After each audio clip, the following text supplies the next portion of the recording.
The second challenge is that actually Congress can't do laws like the Indian Child Welfare Act at all because Congress does not have the authority to do so under its powers under Article 1.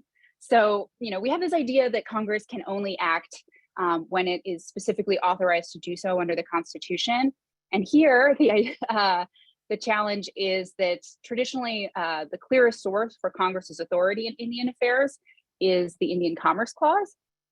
But that combined with a few other sort of general provisions in the Constitution, which give Congress other powers that sort of add up to broad powers in Indian affairs, like that's an argument that's been really heavily criticized recently, particularly by Justice Thomas. And so they're also challenging just the entire core of Congress's ability to regulate when it comes to Indian tribes as being beyond the scope of their authority. And then the final way that this law is being challenged is as a violation of the anti-commandeering principle. So this is the idea that Congress can't pass laws that unduly influence states and by and large then violate federalism by forcing them to do things that they wouldn't otherwise do. In this case, apply a set of placement preferences within their court systems that they didn't actually enact. Like states didn't decide to create the set of placement preferences. How can Congress make them do that within their own court systems?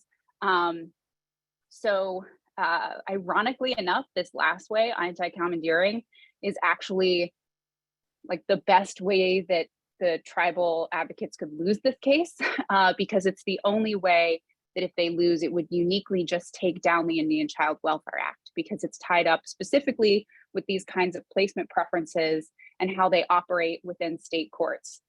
But with the other two, so the idea that tribes and Indian membership, because of its involvement with either blood quantum or with descendancy requirements, is instead a racial category, or the idea that Congress doesn't have as broad powers to regulate Indian affairs as we thought it did, both of those, if this law is unconstitutional on either of those two rationales, it undermines basically everything Congress has ever done with regards to Indian peoples.